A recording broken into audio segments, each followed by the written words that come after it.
Mark parked his black Dodge Charger in the driveway in front of the house. He's tired. The working day dragged on longer than usual. My head was buzzing with numbers and reports. The only thing he dreamed of was a hot shower and a bed. He closed the car door, pausing for a moment. The lights were on in the house. Shadows flickered in the bedroom windows. Ashley is probably still awake. Maybe he's waiting for him. The thought of his wife brought a warm smile to his face. He missed her within a day. Climbing the steps, Mark inserted the key into the lock and turned the handle. The house was quiet, too quiet. Usually Ashley greeted him, smiling, hugging, kissing. But now nothing. And then he heard moans, deaf, suppressed, filled with passion and animal pleasure. Mixed with them was the creaking of the bed, ragged breaths, and the impacts of body against body. Mark froze, and then, as if in slow motion, he slowly walked down the corridor. My heart was pounding dully in my chest, my hands clenched into fists. The mind refused to believe, but the body already knew the truth. Every movement brought him closer to destruction. Oh yes, like this, stronger, deeper. Female voice, her voice, his wives. The world before my eyes turned red.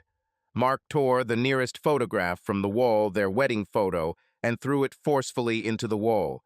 The glass shattered, but the sounds in the bedroom did not stop. He suddenly opened the door, and I saw them. Ashley was on all fours, completely naked, her hair disheveled, her back arched, her mouth slightly open in moans. Standing behind her, holding her hips, was Jason, her damn trainer from the gym.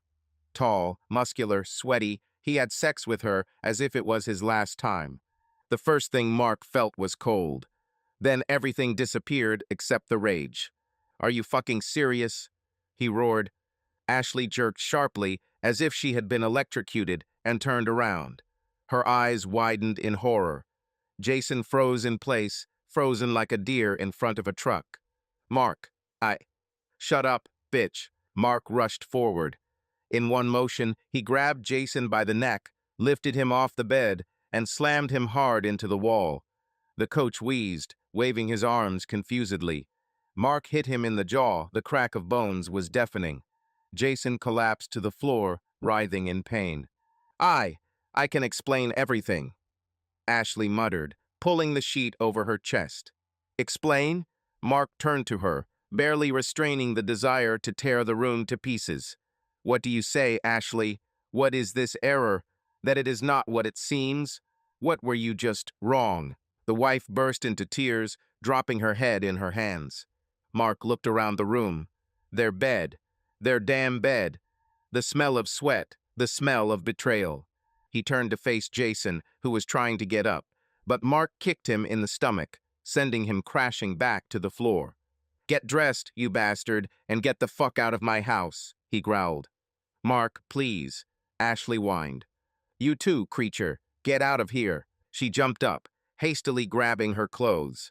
Jason pulled on his pants, somehow, not daring to look up. Mark watched this with icy calm. When they were finally at the door, he opened it and forcefully pushed them out into the street. "Get out of my life, both." He slammed the door. Silence reigned in the house again. Mark took a few steps back and slowly sank onto the sofa. He looked at the wedding ring on his hand. Thoughts were pounding in my head. She betrayed me. In my house. On my bed. With some damn coach. It was as if the familiar world had cracked, opening a bottomless abyss into which everything was falling. He clenched his fingers, ready to rip the ring off and throw it to hell, but at the last moment he stopped. The ring cut my skin. "No, we need to think things through first." His heart was still pounding, his pupils were dilated with rage. The events of the past minutes seemed like some kind of bad scene from a cheap thriller, unreal, and at the same time searingly painful. Mark noticed that his hands were shaking. In addition to anger, a nagging pain appeared in my chest, a nagging awareness of loss. Images flashed before my eyes, a wedding where they laughed, kissing to loud applause, the first trip to the seaside together when they didn't get out of bed at night, their common house, which he bought, dreaming of children and a dog. Now it all seemed like empty illusions. He stood up from the sofa, straightening his back with difficulty, as if crushed by the weight of betrayal. In the mirror opposite, he saw his reflection. Disheveled hair, a wild look, the muscles in his neck were tense, so that it seemed that the veins were about to burst. A picture immediately surfaced of him squeezing Jason's neck and hitting him in the face. The memory of crunching bones made Mark's jaw clench. "Damn bastard," he whispered, gripping the armrest of his chair with his fingers. "I should have killed him." A wave of anger came again, but something inside kept him from another attack of rage. "Enough. I need clarity. Calm." He looked around the room. Pieces of a broken photo frame lay in the hallway. Among them was a fragment of a wedding photo in which Ashley smiled, clinging to him. Mark slowly approached, bent down, and took this piece of paper in his hands. Wife's face, her happy, shining eyes. My memory flashed back to how she said then, "You are the best thing that happened to me in this life." He squeezed the paper. The desire to tear it in half beat within him, but instead Mark put the piece in his shirt pocket. I didn't want to burn bridges or throw new tantrums now. Too much anger, too much pain. We need to figure out what's next. As he went up to the bedroom, he felt disgusted. There was still the smell of someone else's sweat, which now seemed like the acrid stench of betrayal. The bed was rumpled, the sheet had slipped to the floor, the whole scene screamed of recent betrayal. Mark felt his gut tighten with disgust and sharply opened the window, letting in fresh air. "I'll never sleep here again," he managed. Unable to restrain himself, he pulled off the remaining sheet and angrily threw it on the floor.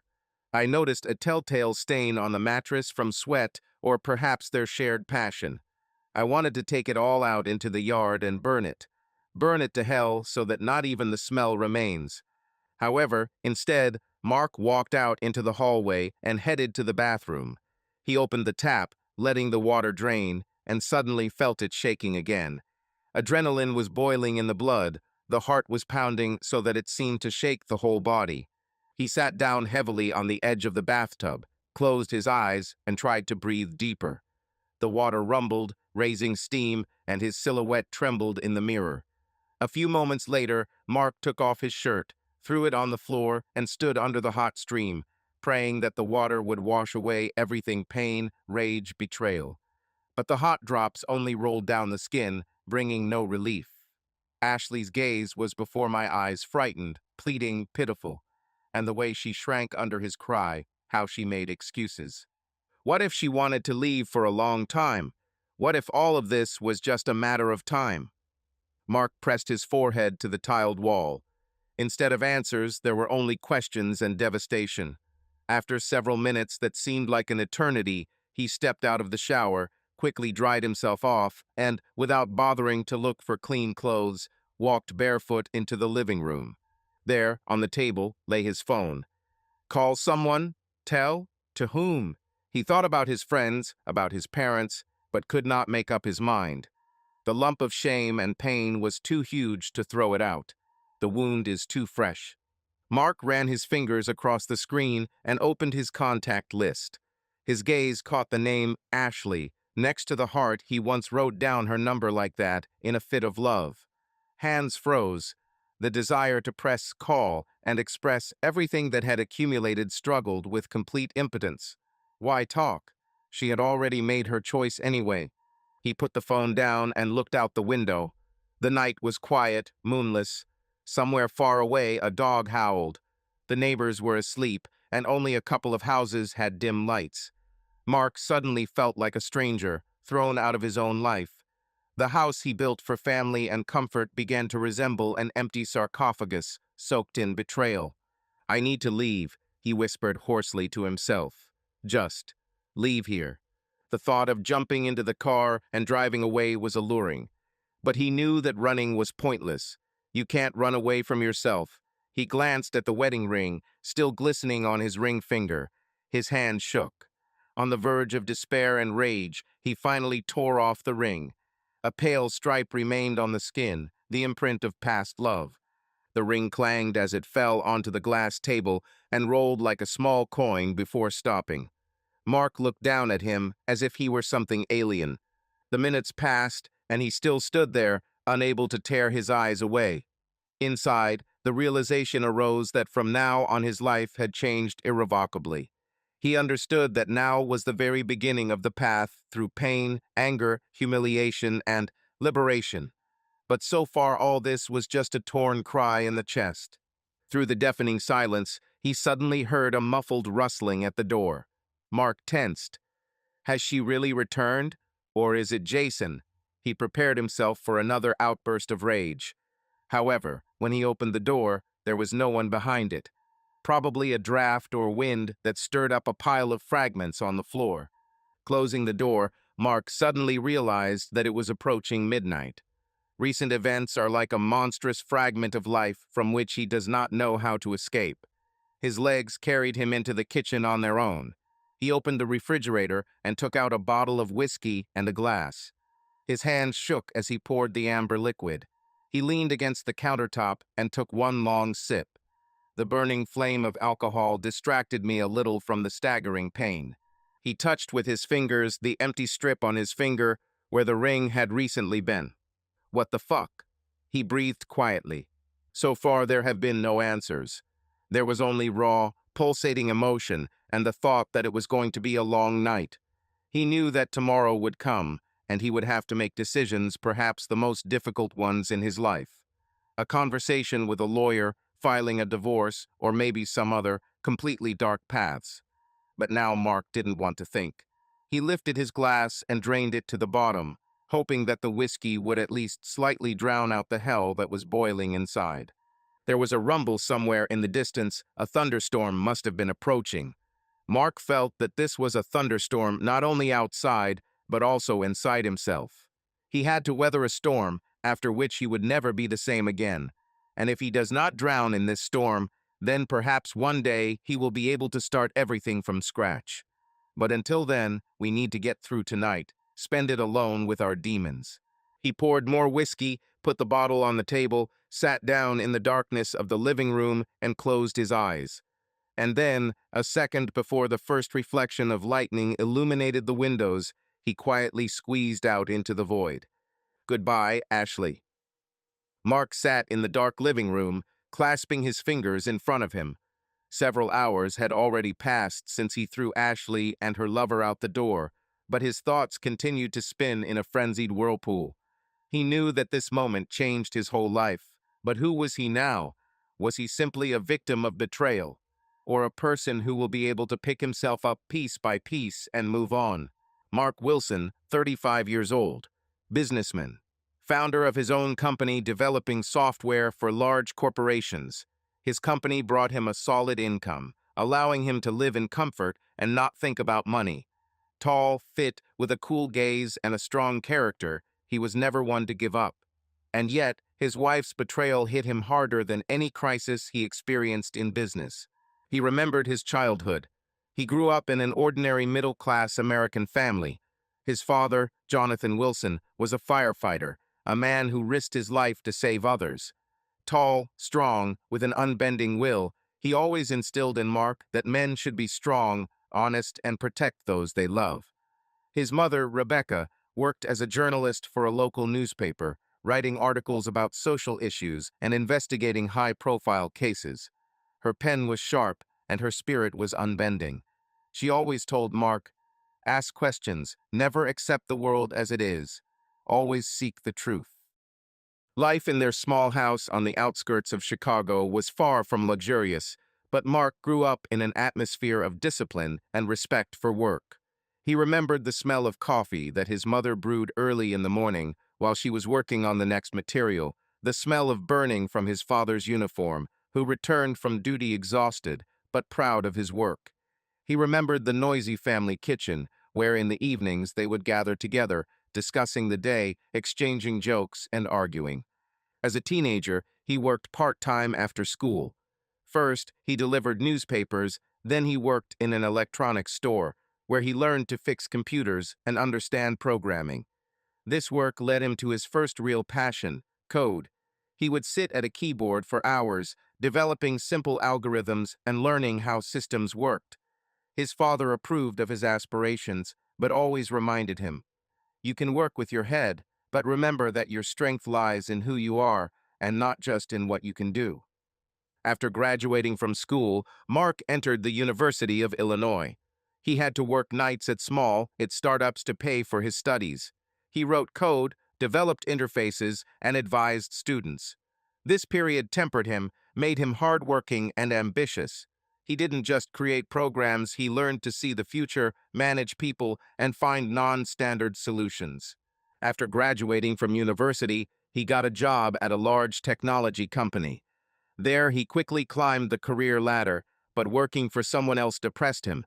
He always dreamed of creating something of his own. At the age of 28, he quit his job, risking everything, and founded his own company. The first years were difficult. There was not enough investment. We had to work for days, look for clients, and get burned by the first mistakes. But Mark didn't give up. He put all his strength, all his money, all his time into the business, and it paid off. By the age of 33, he became the owner of one of the most promising companies in the country. He was always told that with a character like his, he would succeed, and he really achieved it. He had a house, expensive cars, and a stable business. But most importantly, he had Ashley, the woman he once fell madly in love with. He remembered how they met. It was a banal evening at a bar. He was then celebrating his first major deal, was a little drunk and happy. She approached him first, confident, impressive, with that very smile that floored him. They talked for hours, laughed, and then could not part. Everything was so simple, so easy. It seemed that he had met his soul mate. And now this half is torn to shreds. Mark took a deep breath. He was no longer the man who believed in unconditional love. Now he was a man who had been betrayed. And he knew one thing: he would not allow anyone to do this to him again. Mark slowly ran his hand over his face, feeling tired and empty. His thoughts went back to her Ashley. He once considered her perfect. She was the one for whom he was ready to move mountains, the one with whom he wanted to build a family. But who was she really? Ashley Harrison, 32, is a marketing specialist for a large cosmetics company. Her career was successful. She had natural charisma, the ability to persuade and promote any product. She knew how to be the center of attention and attract people to her. Her smile could make anyone forget about their problems. Her self-confidence bordered on insolence. It was this courage of hers that captivated Mark. They met 7 years ago at a corporate event. Mark was just starting to build his company, and Ashley was already working in the marketing department and conducting presentations of new cosmetic products. He couldn't take his eyes off her. She was stunning, slim, with long blonde hair, perfect posture, and eyes full of fire. She spoke with such confidence that even the most skeptical people in the room listened to her with admiration. After her speech, Mark approached her. They started talking. The conversation turned into light flirting. He admired her intelligence and charisma, and she admired his ambition and determination. She knew how to carry on a conversation, challenge him, playfully tease him, making him laugh. Their connection arose instantly, and soon they could no longer imagine life without each other. Their first date took place in an expensive restaurant on the roof of a skyscraper.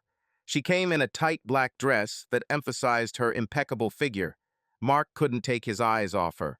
They drank wine and talked about everything: careers, dreams, travel. They had so much in common, or at least he thought so at the time. The novel developed rapidly. 6 months later, he invited her to move in together. They bought a cozy apartment in the city center, furnished it together, discussing every detail. He saw her caring, gentle, devoted. She inspired him to new achievements and supported him when he doubted himself.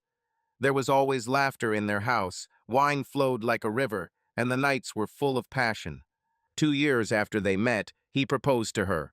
It was perfectly planned: a romantic trip to Paris, dinner on the terrace overlooking the Eiffel Tower, a diamond ring that he had chosen with the utmost care. She burst into tears of happiness, repeating, "Yes, yes, 1,000 times yes." He was sure that he had found his one and only. The wedding was magnificent. They rented a country mansion. There were more than 200 guests.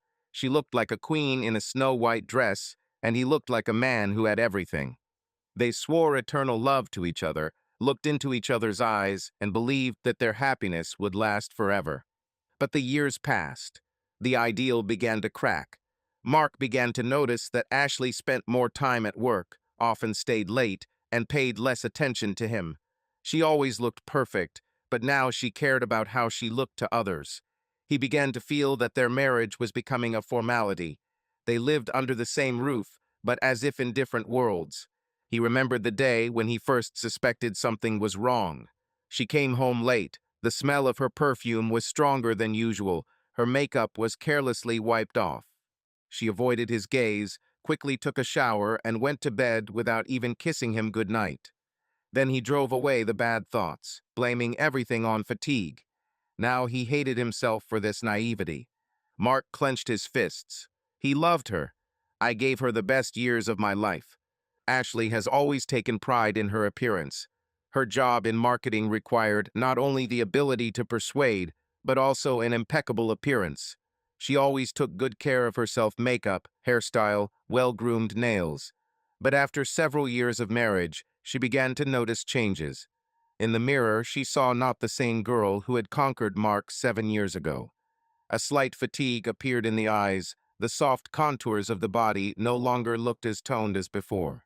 The turning point was a conversation with a friend during a bachelorette party. "Ashley, you used to be in amazing shape," Rachel said, examining her carefully. "You still look gorgeous, but if you want to stay on top, the gym is your best friend." These words struck a chord with her. Her vanity, her desire to be perfect. That same night, she lay in bed next to Mark, who had long since fallen asleep, and scrolled through websites with the best gyms in the city. She chose the most expensive, most prestigious. The one where successful people train, where you can not only tone your figure, but also make useful contacts. The next day, she signed the contract. The first classes were difficult. Her muscles ached. Sweat interfered with her beautiful image. But this did not stop her. She trained with complete dedication, burning away all her doubts and insecurities. She felt her body taking shape again, her clothes starting to fit differently, her confidence growing every day. And then he appeared, Jason Carter. Tall, athletic, tanned. One of the best trainers in the gym, the one who had a line of clients wanting his attention. He was the embodiment of masculinity, strength, charisma. "Are you new?" he asked when she was once again struggling with the leg press. "Yes, I'm trying to get back into shape," she smiled, straightening her hair.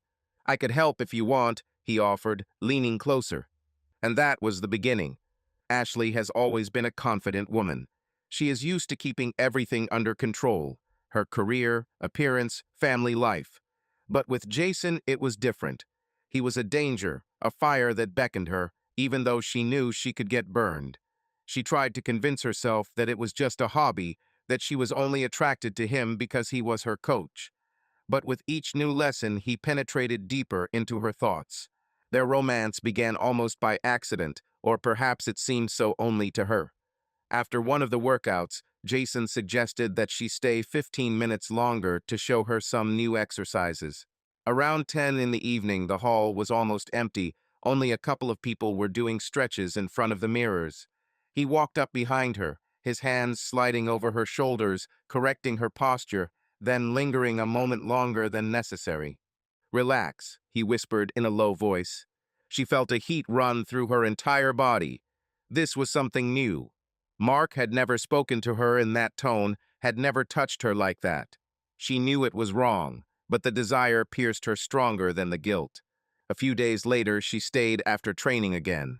They stood side by side, breathing heavily after intense exercise.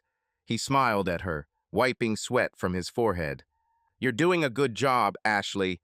His gaze lingered on her face a little longer than it should have. "But you can do more." She swallowed the lump in her throat. "Will you show me?" And he showed. He showed it again and again, but not only in the hall. Their secret meetings became more and more bold. First short conversations after training, then messages late at night. Then the first meeting outside the gym. A hotel rented for a couple of hours, the smell of sweat mixed with her perfume, hot touches that she had never experienced with Mark. She felt like a different woman next to Jason. He didn't ask questions or discuss plans for the future. He simply took her, making her forget about everything. It was an animal attraction, something forbidden, devoid of obligations. She knew this was not love. It was an addiction, and the deeper she sank, the less she wanted to stop. The next morning, Mark woke up with a heaviness in his chest. He barely slept, lying in the dark and reliving the events of the previous night. Ashley's betrayal hit him in waves, crashing into his consciousness with renewed vigor. Pain, anger, disgust. He looked at the ceiling, trying to convince himself that this was reality, that this really happened. But the worst thing was that even knowing this, he could still smell her on the pillow. This smell was once familiar, beloved, but now it seemed unbearable. He slowly got out of bed and walked into the bathroom. The icy water falling from his face did not wash away the betrayal. It soaked into his skin, burned into his mind. The doorbell rang. He knew who it was. He didn't open it right away. Let him wait. Let him feel at least a fraction of what he felt. Let him stand in the cold morning wind. Let him tremble with uncertainty, as he trembled last night when he heard her moans in his bedroom. Several minutes passed. Another ring, then a light knock. He slowly walked towards the door. Every second was difficult for him. A voice filled with anger and resentment sounded in his head, but he forced himself to calm down. Don't show weakness. When he opened it, Ashley stood in front of him. His hair is disheveled, his face is swollen from tears, his clothes are wrinkled. She looked broken. In his hands is a large bag. She looked like someone who had lost everything. But was she truly lost? Mark. Her voice trembled, but there was hope in it. Hope for what? For forgiveness. That he will take her back? He was silent, glaring at her. I waited for her to speak, but I wasn't going to make it easy for her. I came to get my things, she whispered, lowering her head. He took a step back to let her pass. She entered slowly, as if she was afraid that he would stop her or hit her with a word. There was tension in the air, so thick that it seemed you could touch it. She walked into the bedroom and stopped when she saw scattered things, traces of the previous night. The fragments of their lives scattered across the room. Her eyes lingered on the broken photo frame, where not long ago they were smiling, seeming like a happy couple. I don't know what to say, she sobbed, pressing her hand to her lips. I'm sorry, Mark. It was a mistake. Monstrous mistake. I don't know what came over me. I didn't mean to hurt you. It was. Her voice broke. I don't know how it got this far. He crossed his arms over his chest, continuing to glare at her with an icy gaze. Error. His voice was saturated with coldness and contempt. You call this a mistake? A mistake is forgetting to close the door. A mistake is to confuse the date in a document. And you knowingly had sex with someone else in our house. In our bed. Did you call him the same as me? She closed her eyes, sobbing, tears running down her cheeks. I love you, Mark. I didn't mean. Don't you dare. His voice became sharp, almost cutting. Don't say those words. Love. You have no idea what this means.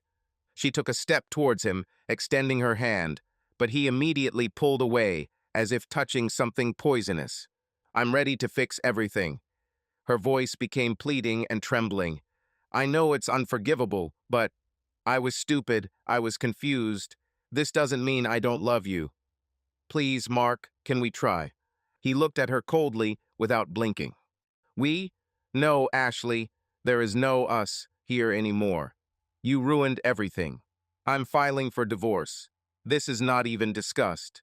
She gasped, shaking her head, her fingers clenching on her bag. No, Mark, please don't say that. Give me a chance. Chance? He smiled bitterly. You've already taken your chance, Ashley. You have made your choice. Now live with it. She looked crushed. Her shoulders slumped, her lips trembled. But he felt no pity. Take your things and leave. She didn't move. Her eyes darted around the room as if she was trying to find something that could save her, something she could cling to. But there was nothing, only an ice wall between them. Mark, I can't just leave. You loved me. I was your wife. It was, he said. Now you're just the person I once knew. Mark turned away and left the room. Mark sat on the edge of the bed, staring at one point. His thoughts uncontrollably carried him back into the past, to where everything seemed simple and bright. He closed his eyes, letting the memories wash over him. Their wedding. It was a warm summer day. Ashley walked towards him in a snow-white dress, as if she had stepped off the cover of a magazine. Her eyes shone, she smiled that very smile that he loved more than anything in the world. As she approached, her hand gently fell into his, and at that moment it seemed to him that they were not just getting married, but finding each other again. They laughed, they danced. He remembered how at the end of the evening, tired but happy, they ran away from the guests onto the balcony to simply enjoy the silence and each other. She pressed herself close to him and whispered, "I love you so much, Mark. I promise that we will always be together." Then these words seemed indestructible, carved in stone. Then his memories took him to their first apartment. Small, cozy, full of laughter and love. They spent hours discussing their future and making plans. They wanted children. 2, maybe 3. Ashley dreamed of a house by the lake, and he dreamed of a large yard where their children would play with the dog. They planned trips, imagined growing old together, holding each other's hands. Mark ran his hand over his face, feeling his chest tighten. All this happened. It all seemed real. But now, he opened his eyes and looked at the empty room. Instead of joy, there is emptiness. Instead of dreams, there are ruins. Instead of forever, goodbye. The contrast between past and present was painful and destructive. He sighed and clenched his fists. There was no point in clinging to the memories, but they wouldn't let him go. What was true? Those moments that once warmed his heart, or that cold horror that settled inside him now? Mark wasn't going to just sit and chew on his pain. He wasn't the kind of person to put his head down and let someone ruin his life without consequences. Anger pulsed through his blood, demanding an outlet, and he knew what he had to do. Jason Carter. Strong, confident, self-satisfied. He must have felt invincible fucking other people's wives while their husbands worked. Mark wasn't going to leave it just like that. From the very beginning, Mark decided to act methodically. He created a separate folder on his computer where he put every detail he found, every little thing, reviews, screenshots from social networks, comments in forums. Some of the posts were old, with dates from a year ago, but they already contained similar hints about the too close coach. Others were completely new. Users complained about too intrusive compliments or friendly touches. Individually, this may have seemed like a trifle, but taken together it became a menacing picture. An important step was visiting the gym, but Mark avoided a direct meeting. He rented a small apartment nearby, where he could sit quietly in his car and watch clients. Every morning at 7 o'clock sharp, Jason arrived in a gray SUV. He smiled at everyone who came his way, and his smile was confident, self-confident, exactly the kind that infuriated Mark the most.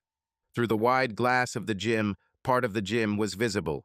Sometimes Mark saw Jason helping clients, apparently especially those who were not yet very familiar with the equipment. He leaned close to them, touching their hips or back, showing the correct position. Sometimes from the outside it could look almost innocent, but the habits were too intimate. Mark noticed how some girls smiled at him, while others seemed embarrassed or even tense. 2 weeks of observations confirmed everything Mark had read in the reviews. Jason started talking to young clients, sometimes keeping them after their workouts. And here is one of them, a fragile student named Anya, judging by the bracelet with the inscription on her hand. She was clearly nervous when Jason spoke to her. He became too persistent, showed her something on his phone, and she just lowered her eyes. Mark didn't hear the words, but he knew from the girl's expression that she didn't like it. One evening, when training was over and almost no one was left in the gym, Mark caught the moment when Jason and Anya walked out side by side through the service exit. The girl looked confused, as if she didn't know what to do with herself. Jason seemed to be insisting on something, gesturing with the phone, perhaps trying to get her number or trying to persuade her to meet outside the hall. At that moment, Mark felt rage flare up in his chest. But he managed to maintain control. He took out his smartphone and took several pictures. This was the key he had been waiting for. Photos, short videos, screenshots, everything that could be sent to the management of the hall and on social networks. The work began quietly at night over a cup of bitter coffee. Mark created an anonymous account and began sending out materials. He was careful about who he wrote to and phrased his messages so that they sounded convincing and non-provocative. He knew that if he pushed too hard, people might think it was all fake or an act of revenge. But these recordings were real evidence, and this was quite enough to sow doubt. First, he wrote to the gym management. I attached photos and indicated in the subject line, inappropriate behavior of Coach Jason Carter materials for internal review. He then sent messages to a popular city group where local businesses and services were often discussed, as well as to several bloggers who specialized in exposing untrustworthy workers. It only took a couple of days, and the first reactions appeared. Someone commented on the post in the group, saying that they themselves had experienced Carter's obsessive behavior. Some, on the contrary, defended him as the best coach who is just friendly. But the main result was achieved. Jason no longer looked untouchable. The next morning, there was a tense atmosphere outside the gym. Mark, as usual, arrived and sat in his car. He noticed how several employees and clients crowded around the entrance, excitedly talking about something. Jason stepped out of the car, seeming to try to maintain his usual confidence, but there was a hint of nervousness in his posture. He tried to explain something to his colleagues, but they looked puzzled and were clearly not too happy to see him. After some time, one of the employees of the hall, apparently an administrator, walked inside without even looking him in the eye. At lunchtime, there was a short, closed meeting of management. Mark couldn't get there, but he saw the gym director and two other managers enter the office, closing the doors behind them. Jason looked tense as he walked by, as if he knew that something was going wrong, and he would still have to answer for his actions. By evening, screenshots of correspondence with the same student he persistently pursued began to circulate on social networks.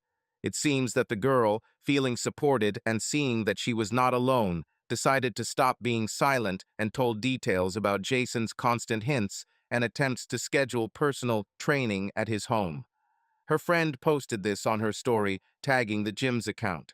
The information was unfolding before our eyes. Mark, sitting at his computer, looked through the comments with cold determination. Many wrote that Carter behaved like a real predator, and that perhaps there were more such cases than it seems. Some recalled similar stories, others reposted them, outraged by the inaction of management. But the management was no longer inactive. The manager in charge soon published a laconic statement that an investigation was underway, and if the facts were confirmed, the coach would be suspended from work. The more the noise grew, the more satisfied Mark felt. Jason Carter began to lose ground.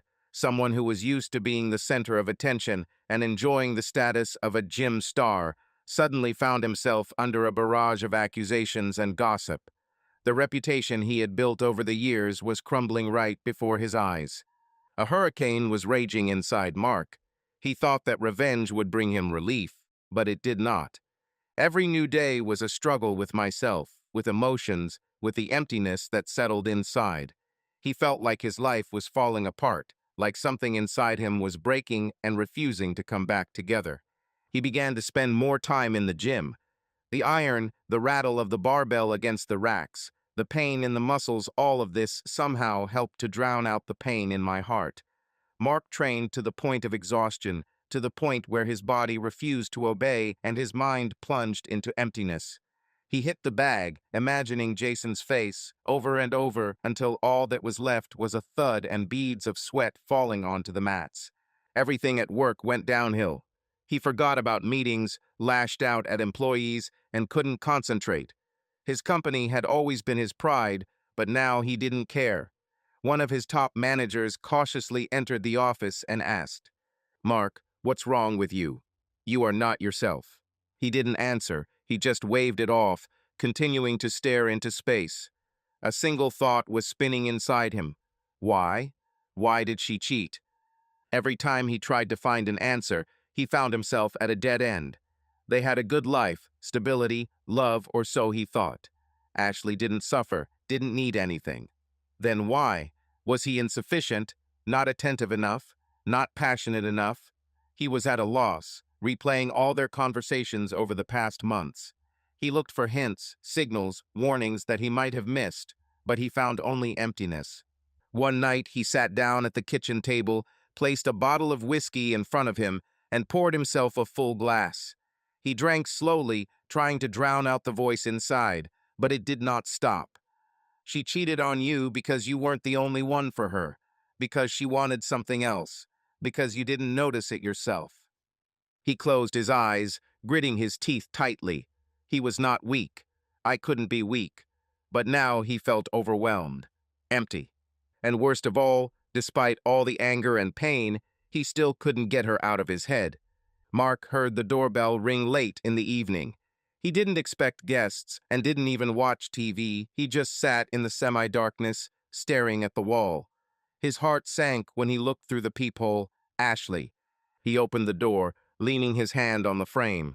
She looked tired. Her face was pale. Her eyes were red, as if she had been crying for a long time. "We need to talk." Her voice was quiet, almost broken. Mark grinned and crossed his arms over his chest, trying not to show off the surging anxiety. "About what?" "About how you and Jason are doing." "How is he doing after my visit?" Ashley flinched as if she had been hit.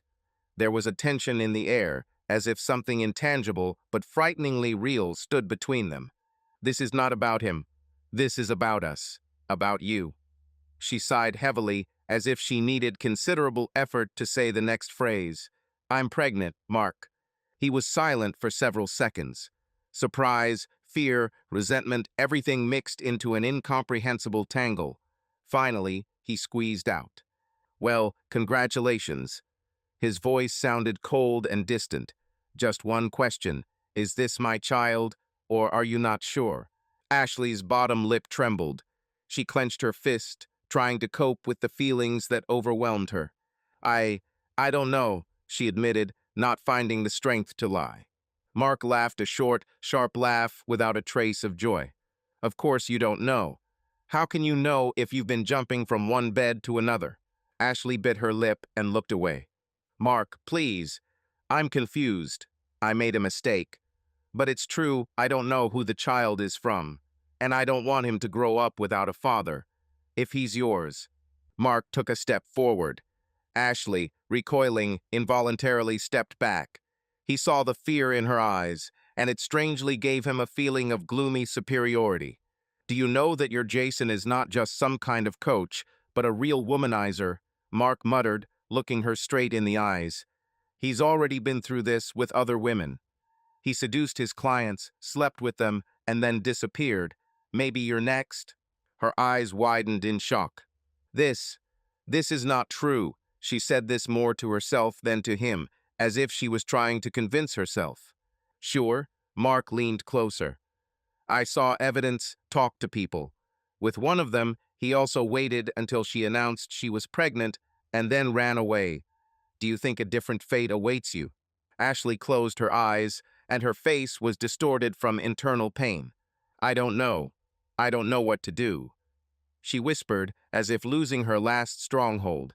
Mark stepped back and ran his hand over her face, peering into her despair. In the depths of his soul, he wanted to stop all this, to hold her close to him, to tell her that everything would be fine. But pride and resentment screamed louder within him. "So what now?" he asked, trying to keep his voice even. "Have you come to me for salvation, for forgiveness? Do you think I will forget everything and sit and wait for the birth of a baby who may not be from me? Ashley bit her lip so hard that a drop of blood came out. "I should have told you in person. I understood that you would find out sooner or later, and I don't want to lie. I'm confused, but I'm scared to think that this child could be left without a father." Mark smiled bitterly. "I'll tell you what will happen," he said harshly. "We will wait for the birth of the child. Let's do a DNA test. If it's not my child, you'll never see me again." She stood in the hallway, as if backed into a corner, looking down at the floor, not daring to raise her eyes. What if? She finally spoke, almost in a whisper. What if he's still yours? He crossed his arms over his chest, trying to drown out the panic that rose in his chest like a quiet stab of pain. Then I'll take responsibility, he said. But that doesn't mean I'll forget how you betrayed me. You will have to prove for a long time that you are worthy of trust. Ashley sobbed and covered her face with her hands. For several seconds they stood there in silence, listening only to the beating of their hearts and the muffled sounds of the night outside the door. Mark, she finally whispered, lowering her hands and looking at him with endless sadness. I'm really sorry. I know how it sounds, but I didn't mean to hurt you. Everything got out of control. Anger flared in his eyes. For a moment he wanted to reveal everything he thought about her, to shout, to accuse her. But something inside stopped him, as if reminding him, she suffers too. Do you think this makes me feel better? He asked in response. You think I don't feel betrayed? She was silent, head down. Mark realized that her confusion was the very punishment she herself became a victim of her mistakes. And despite his own pain, he felt some strange satisfaction. He should have been the one who was betrayed, and now she was trapped, where there were no simple answers and no easy ways back. He shook his head, taking a step to the side to make way for her to leave. Go, Ashley.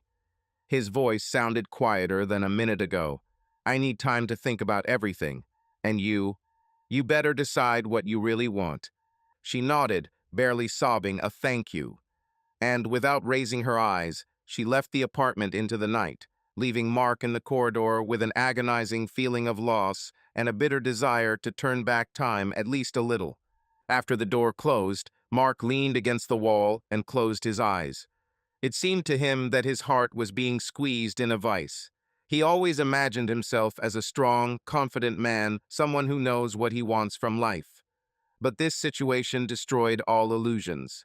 Now he couldn't understand what hurt more: the possibility of losing a child who could have been his, or accepting him and continuing to live, knowing that Ashley had once exchanged him for another.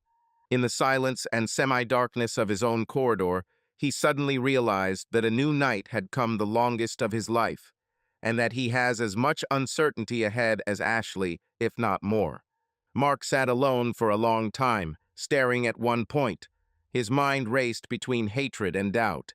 An inner voice insisted that he should not give in, that she had betrayed him, that she should no longer be in his life. But there was one nuance that he could not ignore. What if the child was really his? He couldn't afford to turn his back on a possible child of his own. No matter how much anger he seethed, he was not a man who abandoned responsibility. Mark sighed heavily.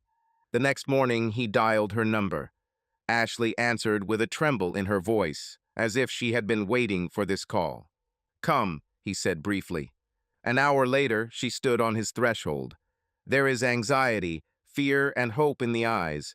He looked at her coldly, but let her inside. You will stay here until the birth, but there are conditions. She nodded, ready for anything. We sleep in different rooms. There is nothing between us. His gaze was cold, as if he was talking to a stranger. Ashley nodded again, pursing her lips. Further, no sex, no hints, no attempts to fix everything. You ruined our marriage, and I don't need false intimacy. She looked away but didn't object.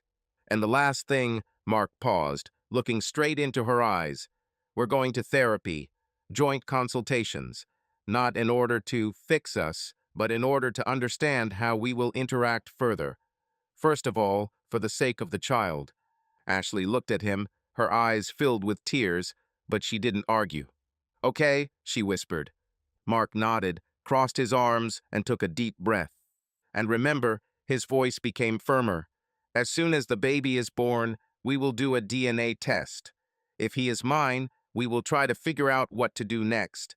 Maybe we'll have a chance to save something. But if not... He paused, his eyes flashing with cold contempt. Then you can go to hell and never bother me again. Ashley swallowed but didn't say anything. She understood. This was her last chance. 2 weeks have passed since Ashley returned to the house. These days passed painfully slowly, saturated with tension and coldness.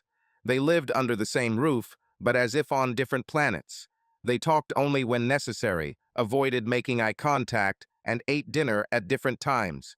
Every evening passed the same way in silence, filled with dull tension. Even the sounds of her footsteps along the corridor irritated Mark, although he tried not to think about her. Mark got up before her, went to work, and in the evening tried to stay in the office as long as possible. Returning home, he invariably felt tense silence. The house became too quiet, too sterile. Nothing remained of their former closeness. Sometimes he would sit in his room, staring at the ceiling, wondering why he had even let her come back. The answer was simple: a child. It was only because of the child that he tolerated her presence. Ashley tried not to get in his way. She minded her own business, spent a lot of time in her room, sometimes watched TV in the living room, but immediately left as soon as she heard Mark's steps. It was an unspoken rule. They exist side by side, but do not intersect. Even at the table, when they had to sit opposite each other, they hardly spoke. Only rare phrases concerning food or everyday issues broke this oppressive silence. One evening, he walked into the kitchen when she was already sitting at the table with a cup of tea. Their eyes met for a second, but Ashley immediately looked away. Mark opened the refrigerator, took out a bottle of water, and wanted to leave, but stopped. "How do you feel?" he asked unexpectedly for himself. She looked up, surprised that he had even spoken to her. "It's okay." Her voice was quiet. "I'm getting a little tired." He nodded, taking a sip of water. She watched him, waiting to see if he would say anything else, but he simply turned around and went into his room.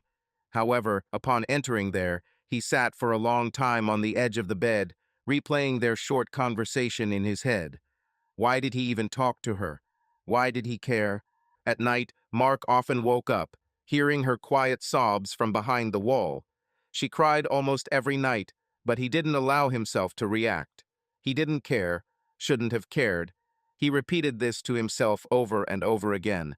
But deep down he understood, he cared. One night he went out into the corridor, stopped near her door, and listened. She was crying again.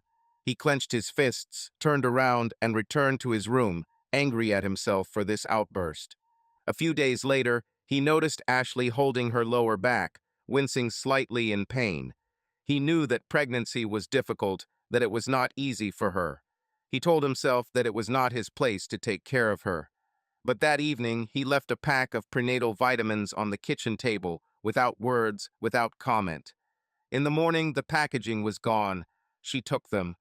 Responsibility for her and the child did not give him peace. Despite everything, he could not completely ignore her suffering. But could he ever trust her again? It was a question to which he did not yet know the answer. Mark sat in a chair with a tense expression on his face, crossing his arms over his chest. Ashley sat nearby, slightly slouched. She looked nervous, her fingers fidgeting with the hem of her sweater. In front of them, at a large oak table, sat Dr. Harris, their family therapist, an older man with piercing eyes and gray hair in his close-cropped hair. He looked at them carefully, holding a notepad and pen. "Okay," Dr. Harris began, leaning back in his chair. "Today is our first session, and I would like you to be as honest as possible with each other. I'm not here to judge. I'm here to help you figure it out. Mark, Ashley, why did you decide to come to me?" Mark gritted his teeth, then sighed heavily. "It's her idea," he muttered, nodding towards his wife. Ashley swallowed quietly and spoke. "Because I want us to at least try to understand what happened to us. Why did everything fall apart the way it did?" Her voice trembled, but she tried to speak confidently.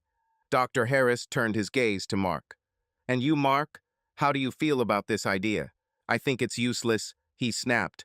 "She betrayed me. What's there to take apart? Everything is obvious. I was a good husband, and she betrayed me." "Mark," the doctor said softly, "betrayal is always painful. But marriage is a complex system, and it is rarely the case that only one person is to blame. I want to understand what preceded this event. Ashley, tell us how you felt in your marriage before the betrayal." Ashley looked away, collecting her thoughts. Then she spoke quietly. I felt lonely. She glanced quickly at Mark, then looked away again. We lived together, but as if separately.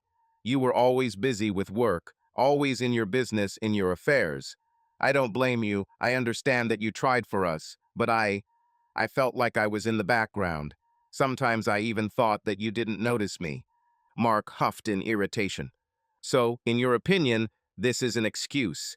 Did you sleep with someone else because I was working? No, Ashley flushed.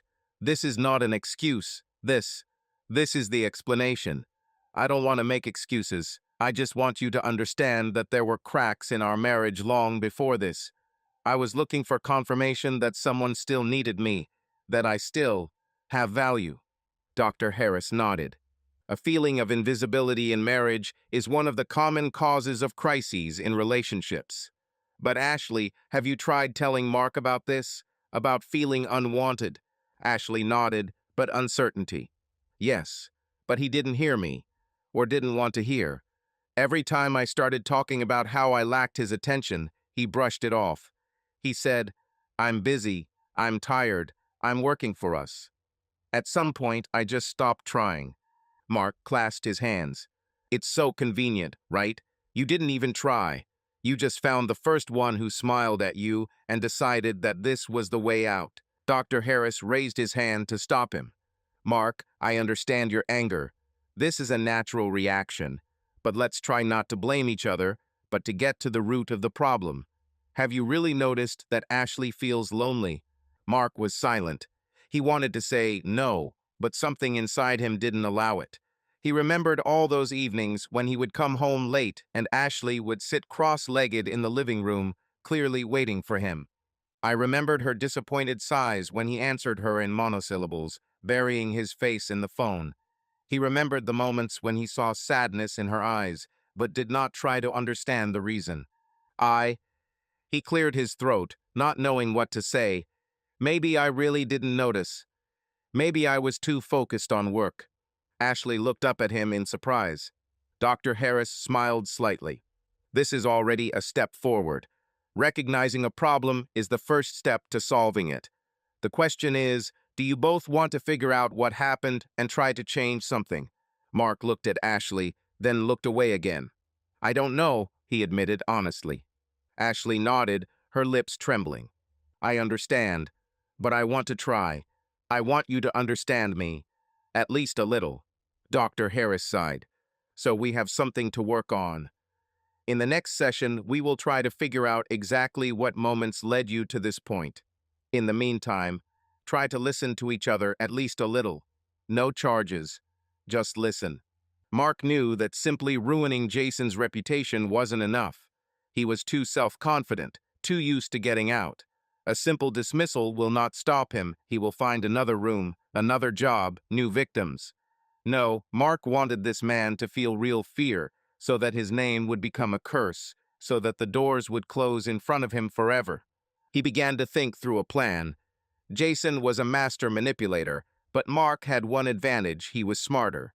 He knew how to create a situation where Jason would have no way out. The first step was to find someone who could play the victim role. Mark turned to one of Jason's former clients, a girl named Sarah.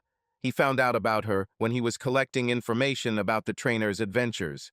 She was young, beautiful, and ambitious, but after communicating with Jason, she lost confidence in herself. He promised her success in fitness, a special approach, but in the end, he turned her into just another toy. When Mark met her, she initially did not want to participate in his plan, but he showed her the correspondence records and other evidence of his victims. He broke me, Sarah whispered, clenching her fists. I won't let him do this to anyone else. And so the plan began to take shape. Sarah agreed to play the role of a new victim, but now everything had to be as careful as possible. Sarah returned to the gym as if nothing had happened. She started training again, communicating with Jason again, but this time she recorded every conversation. Mark prepared a hidden microphone in advance, which helped record evidence. A few days later, Jason made his first mistake. He started with compliments, then invited Sarah to private lessons indoors. This is exactly what Mark was waiting for. When Jason invited Sarah to his apartment for personal training, they were ready. Mark watched her every move. On the appointed evening, the girl came to him, but two more people were waiting outside the door, a private detective and a lawyer. They recorded the entire conversation as Jason started making lewd references, saying that if she be a good girl, her career would take off. At that moment, the door swung open. "Hey, bastard," Mark said, walking inside. Jason turned pale. "What the hell?" Mark threw the recorder on the table. "This is a recording. Evidence that you are blackmailing clients. Do you think there will be at least one gym in this city that will hire you after this? Do you think the police won't be interested?" Jason clutched his head, breathing heavily. "Mark, listen." "No, now listen," Mark interrupted him. "You either disappear from this city or we hand it all over to the police, your former employers, and the media. Decide." Jason was silent for several seconds. Then he took off, grabbed his keys, and ran out of the apartment. Mark exhaled. He knew that he would leave. Forever. The final blow had been struck. Mark remained impenetrable. His anger continued despite Ashley's best efforts to make their lives a little less stressful. He noticed how hard she tried cleaning the house, preparing dinners, even leaving coffee on the table for him before leaving for work. But his heart remained closed. Each of her gestures looked to him like pathetic atonement, like another attempt to make amends. He wasn't going to forgive her. He did not forget that she destroyed his life, their family, and no amount of hot food or caring looks could change that. Everything she did irritated him even more. Any manifestation of her concern seemed false and hypocritical. One evening he returned home, tired after a long day of work. The aroma of baked meat and spices hung in the air. He entered the kitchen and saw the table set. In its place stood a plate of dinner, a napkin neatly folded next to it, and Ashley sat opposite. She looked a little nervous, but tried to smile. "I prepared dinner," she said quietly. "I thought you'd like it." Mark slowly took off his jacket and threw it over the back of the chair. He didn't sit down. He just looked at her, coldly, carefully. Then, without saying a word, he took the plate and dumped the food into the trash can. Ashley shuddered, her eyes immediately filling with tears. "You didn't even try." "I didn't ask you to cook," he answered calmly. "Don't think that a couple of dinners will change what you did." She lowered her head and clenched her hands into fists. Mark saw how hurt she was, but did not allow himself to feel pity. Her moans were still echoing in his mind from the night he found her with another man. Every attempt to get closer to him only caused more disgust. "I just wanted." Her voice trembled. "I wanted to show that I care." He grinned. "Do you care now? It's a little late, Ashley." She squeezed her eyes shut, trying to hold back the tears. "I understand that I cannot expect forgiveness from you," she whispered, "but at least I can show that I'm ready to do everything to atone for my guilt. I don't expect you to immediately believe me." Mark came closer, towering over her. "Atone for guilt?" he repeated, his voice icy. "You think that after everything you've done, dinner will fix the situation, or a caring look? I don't believe you, Ashley. I don't believe a single word you say." She wanted to say something, but changed her mind. Her shoulders slumped, her breathing hitched.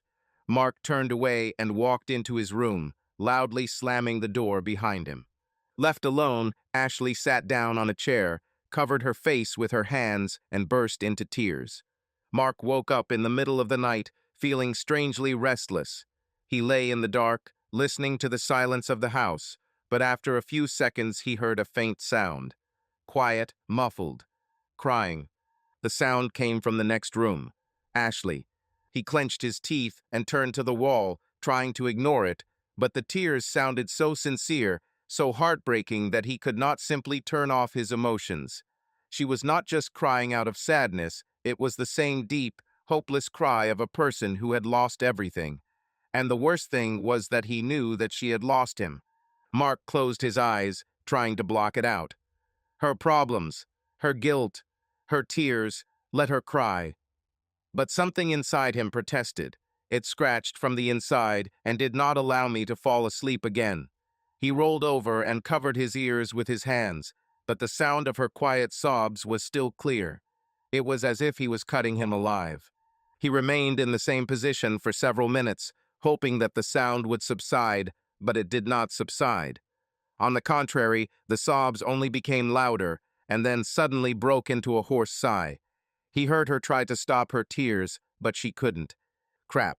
He slowly sat up, ran his hand over his face, and exhaled heavily. His heart was beating faster than he would have liked. He didn't know why it bothered him. He didn't have to take care of her. She betrayed him. But something inside still shrank from her sobs. This pain was too real. He remembered moments from the past. Once he himself held her in his arms when she cried. I remembered how I stroked her hair, how I consoled her when she had problems at work, when she had bad days. Then it seemed to him that her tears were something that he was obliged to erase, her pain was his responsibility. But now everything was different. Or not. He stood up, walked to the door of his room, and put his hand on the handle. He stood there for several seconds. An inner voice shouted, "Don't you dare. She doesn't need you. Let her suffer." But there were other voices. Voices from the past, from those times when he loved her, when he cared about her, when he saw in her the very woman with whom he wanted to live his whole life. He slowly placed his forehead against the wooden surface of the door, closing his eyes. Something pinched in my chest. An internal conflict strangled him like a noose around his neck. With one movement, he could open the door, say something. But what? What could he say that didn't sound like weakness, like self-betrayal? He didn't open the door. He just stood there. For a long time. I listened closely. At some point, the sobs subsided, but he knew that the tears had not stopped. They simply went deeper, to where he could not hear them. Finally, he removed his hand from the doorknob and slowly returned to his bed. He lay on his back, staring at the ceiling. The pain inside did not subside. He couldn't console her. Not now. Not after everything. But he also couldn't pretend that her pain didn't affect him. Chapter 17, Second Therapy Session. Mark sat in a chair, his fingers tightly clenched. Opposite him is Ashley, slouched and looking down. Dr. Harris sat between them, like a ring judge, flipping through notes on a notepad. Second session. Mark didn't know why he came here. Did he want to hear something that would help him forgive? Or, on the contrary, to finally become convinced that forgiveness is impossible? Dr. Harris looked up from his notes and looked at Ashley. In the last session, we talked about your feelings of loneliness in your marriage, Ashley. Today, I want to delve into the very moment of betrayal. The moment you made this decision. What motivated you? Ashley sighed heavily, her hands nervously fiddling with the fabric of her dress. I don't know. It was selfish. Stupid. I didn't want to destroy the family, but I felt... She paused, searching for words, invisible. I was looking for confirmation that I was still desired, that I... Did you want to feel needed? The doctor said softly. She nodded.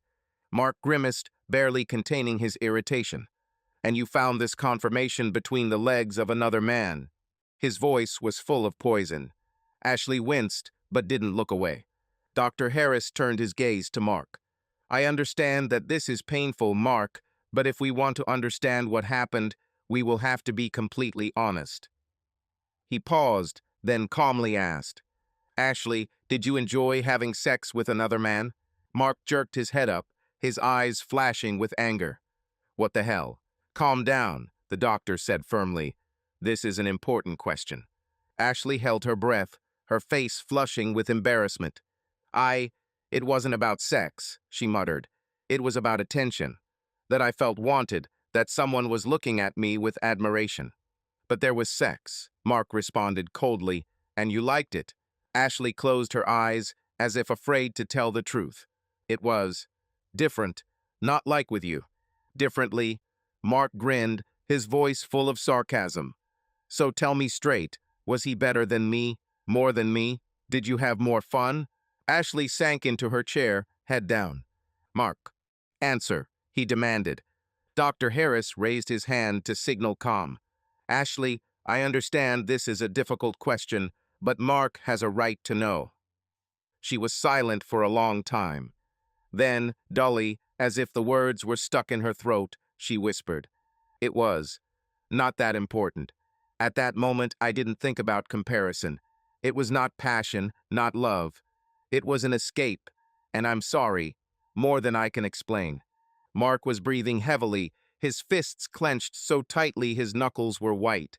He felt chaos inside himself, hatred, humiliation, but at the same time something else. Something he couldn't fully comprehend. Dr. Harris nodded.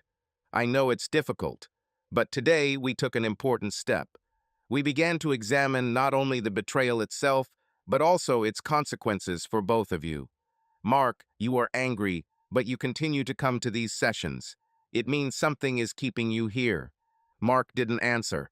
He didn't know why he was still here. Dr. Harris paused and waited for Mark to calm down a little, put his pen in his jacket pocket, and leaned back in his chair. His gaze slid over the worried faces of both spouses and lingered on Ashley. "Let's continue," he began softly, trying to maintain a calm atmosphere. "I understand that the conversation is extremely painful, but if we want to figure it out and understand whether you are ready to build further relationships, we need to be honest. So, Ashley, you said it was an escape. You were looking for a feeling of need and attention. But what exactly about this escape brought you a feeling of satisfaction? Was the sexual act itself an important part of this process?" Ashley looked away, blushing. "It was important for me to feel that they were looking at me with desire," she answered, trying to speak evenly. "Maybe this is a small thing for some, but when in marriage you feel invisible." She glanced briefly at Mark. Sometimes even superficial attention seems like a real salvation. "So, was it the other man's desire that was important?" the doctor asked carefully. "Yes," she whispered. Mark grinned evilly and crossed his arms over his chest. Dr. Harris glanced at him, but seeing that Mark was not going to comment, he turned back to Ashley.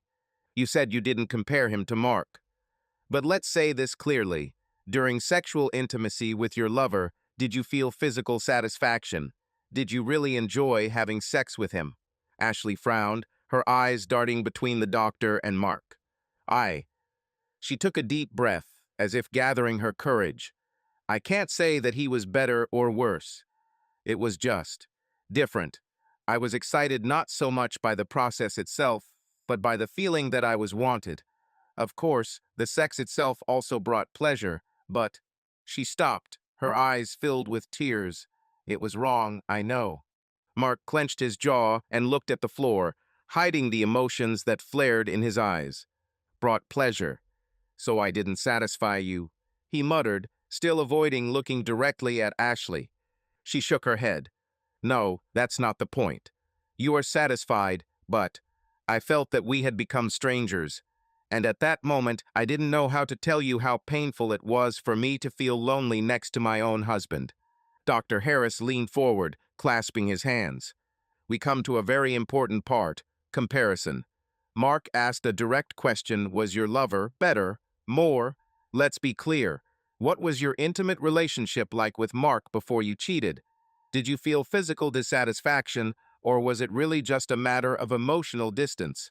Ashley swallows nervously. "I wasn't looking for a better lover in physical terms. Honestly, I never thought about size or technique. I lacked emotions. I felt unwanted, and he, another person, complimented me, looked at me as if I was special. And this turned out to be decisive." Mark raised his head sharply, bitterness rang in his voice. "So, as soon as someone said a few beautiful words to you, you immediately went to bed?" Ashley closed her eyes. "I deserve this accusation," she whispered. Dr. Harris raised his hand in silence. "Mark, let's let her finish. Ashley, I want you to answer a few more questions, and I ask that you be as open as possible. Why did you choose treason? Did you feel that Mark was no longer satisfying you emotionally and physically, or was it more of an impulsive decision dictated by resentment and the desire to receive confirmation of one's importance?" Ashley sighed, lost in memories. "It was, all at once, both resentment and impulse. We didn't have a heart-to-heart talk for a long time. Our problems were piling up, and I just broke down. I didn't think I'd get to this point. But at some point, I didn't care. I wanted to feel alive, at least for a moment. The doctor nodded. Tell me, did you ever think about discussing this with Mark before things got this far? Maybe visit a psychologist like we do now, but before. Ashley clasped her hands and slumped her shoulders. Probably yes. But it seemed to me that Mark had no time for me. He worked a lot, came home irritated or tired. I believed that I had no right to demand attention, and in the end, I found this way out. Mark frowned, but a shadow of doubt appeared in the depths of his gaze. Were you really trying to tell me? I was trying to. Hint, she muttered, but maybe not too persistently. And when that man caught my eye, he literally pursued me with compliments, hints, and I was too weak to resist it. Dr. Harris wrote something down on his notepad, then looked back at them both. It is important to understand that betrayal is not an option. But since it happened, now we must deal with its consequences. Mark, I see how hurt you are and how angry you are. But you are still here in these sessions despite all the pain. How do you feel when you hear that Ashley wasn't looking for the best physically, but the best emotionally? When she says that she lacked attention and warmth? Mark sighed heavily and ran his hand through his hair. I feel angry, and I'm offended. I was also lonely in a sense. I also felt misunderstood. But he didn't go left. He closed his eyes, trying to cope with his emotions. Yes, perhaps I am guilty of something. I can admit that I didn't spend much time with her. I was busy with work. But this is not an excuse. She betrayed me, and this is the worst thing. Dr. Harris nodded, allowing Mark to speak, and then turned back to Ashley. I'll ask one more, perhaps unpleasant, question, but it's important to bring all the details to light. Ashley, you mentioned that you didn't feel much passion, but still, can you directly say whether you felt good at the moment of intimacy, or was it more a way to prove to yourself that you are interesting than physical pleasure? Ashley hunched over, as if under the weight of guilt. I felt good, but not because he was superior to Mark or anything like that. Rather, because I felt like a woman desired. It's hard to explain. I know what that sounds like, and it's terrible. But that's how it was, and I'm sorry. Mark clenched his fists, but remained silent. Dr. Harris closed his notebook and looked at both of them calmly. Today, we touched on the most painful points, but without this, you won't be able to move forward. Next time, we'll talk about how to restore or perhaps rebuild your interactions. Mark, this conversation is a test for you, but if there is even the slightest desire to save the marriage, you will have to endure it to the end. Ashley, you also need to be willing to answer honestly, even the most awkward questions, if you want to regain trust. He stood up and, sensing the tense atmosphere, suggested, let's stop for today. Think about what was said. An important part of therapy is not only speaking the truth, but also learning to build new ways of communication. Mark and Ashley stood up in silence. There was still bitterness, resentment, and hidden hope in the air that the open wound could someday heal. Mark didn't know why he agreed. Ashley cautiously suggested looking back at old photos, saying it might remind them of what they used to be like. He wanted to refuse, to say that it was pointless, but something in her voice made him remain silent. Or perhaps he was just tired of the constant tension between them. Now they were sitting in the living room, an old family album lay in front of them. Mark held a glass of whiskey, the ice in which had almost melted, and Ashley slowly leafed through the pages, her fingers barely touching the glossy photographs, as if she was afraid of destroying something fragile. Do you remember this day? She smiled, showing a picture where they stood on the beach, hugging. This was our first vacation together. Mark leaned closer, looking at himself in the photo. He was different, then relaxed, genuinely happy. He remembered how they ran along the sand, how he picked her up in his arms, and she squealed with delight. How they sat around the fire, sharing dreams that then seemed so real, so achievable. The memory made the corners of his lips twitch upward, but he immediately pulled himself together and returned the coldness to his expression. Yes, he answered briefly, taking a sip of whiskey. Ashley sighed and turned the page. In the photo, they were having a picnic in the park. She sat on the blanket, laughing at something, and he looked at her with genuine tenderness. He remembered how that day they got lost on the way to that very park, how they laughed when the GPS suddenly turned off, and how they eventually chose a place near a large oak tree where they spent the whole day. That was the day you said you wanted children. Her voice became quieter. Mark felt his chest tighten. He really wanted it then. I wanted to be with her. Everything seemed so simple, so right. He remembered how they discussed what they would name their children, what kind of eyes they would have, what school they would choose. He even saw in Ashley the very woman who could become an ideal mother. Then he was sure that she would never betray him. Times change, he said, looking away. Ashley turned to him. Sadness flashed in her eyes, but there was no usual despair. She just looked at him carefully, as if trying to understand if there was still a chance that he could feel anything. Yes, they are changing, but something remains. Mark, tell me honestly, do these moments mean nothing to you anymore? He wanted to say no, he wanted to lie. But damn it, he couldn't. He looked at the photographs again, at his own face in the past, and felt something inside him tremble. He remembered those nights when they fell asleep in an embrace, her hands, her smell, that comfort that he could not find anywhere else. He remembered what he was like then, a man who knew how to love. I don't know, he finally breathed. Ashley nodded and closed the album. But before putting it away, she paused on one photo. It was their wedding. She is in a white dress, he is in a perfectly fitting suit, both glow with happiness. They looked at each other as if no one existed in the world except the two of them. I don't know either, Mark, she said quietly, running her fingers over the photo. But if we both don't know, maybe this means that all is not lost. Mark didn't answer. He simply finished his whiskey, feeling two forces fighting inside him, the past and the present. And he wasn't sure which one would win. Mark noticed the changes. They did not happen immediately, not abruptly, but smoothly, almost imperceptibly, like warm water that gradually heats up until it becomes scalding. He still didn't trust Ashley, still kept her at a distance, but something in their interaction had changed. Previously, he felt her presence as an annoying noise. She simply existed in the house, carried out her duties, and tried not to catch his eye. But now he felt her. Her look when she thought he didn't notice. Her breath when they accidentally ended up in the same room. Her movements were too careful, as if she was afraid to scare him away. And there were also touches. They started out innocently. She passed him a cup of coffee, her fingers barely touching his palm. She passed by in the narrow corridor, lightly brushing his shoulder. One day he was sitting at the kitchen table, concentrating on typing something on his laptop, when he felt her hand lightly touch his back. It was just a moment short, almost imperceptible, but he felt it. Previously, he would have pulled his hand back, moved away, and said something caustic. But now, he didn't move. Mark didn't understand what was happening to him. He was angry at himself for allowing these moments to linger in his memory.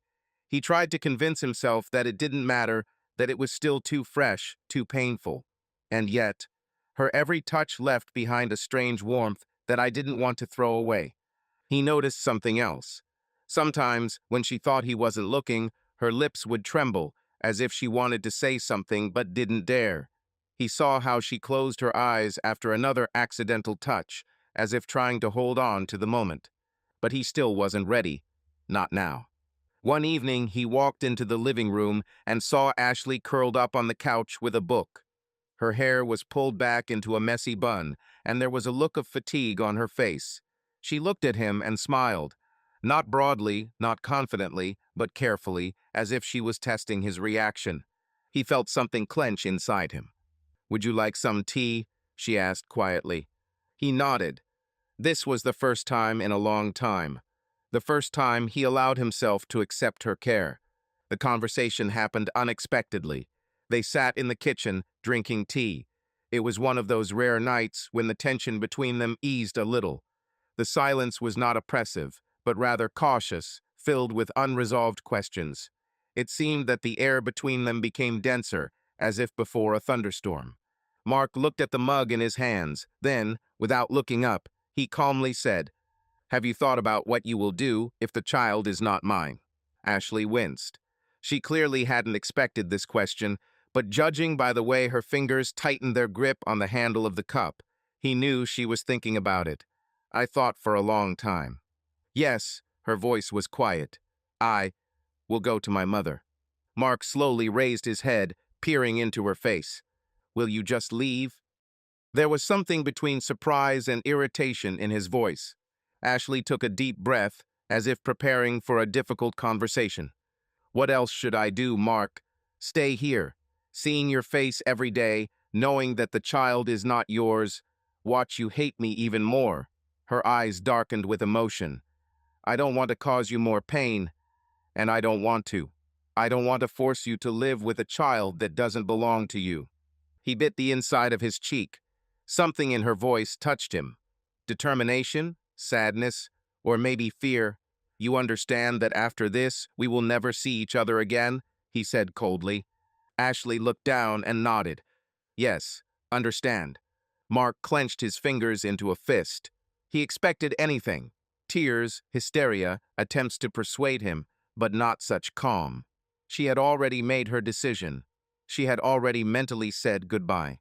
He took a sip of tea, but the taste seemed bland to him. He felt everything boiling inside. Why did this make him so angry? Because he expected a fight. Did he expect that she would beg him to stay, that she would look for a way out?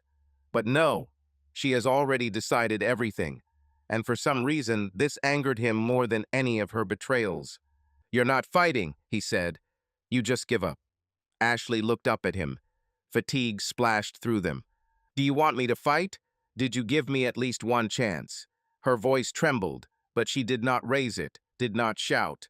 "You despise me, Mark. And perhaps you have every right to do so. I destroyed us. But I don't want to ruin your life any further. If the child is not yours, I will leave.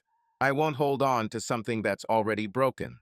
Mark clenched his jaw, trying to suppress his emotions. He hated this conversation. He hated the fact that they had to discuss such things. Was it his child or not? Should he hope, or prepare for the fact that she will leave forever? "When will you leave?"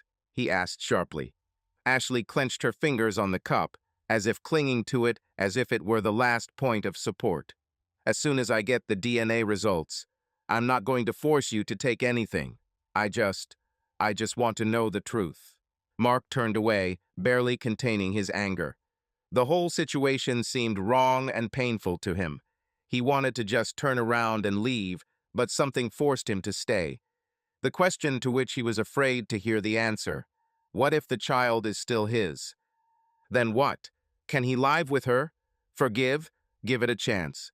He didn't know that either. All day Mark felt a growing tension. It seemed as if the air in the house had thickened, and every glance, every word only fueled the fire inside him.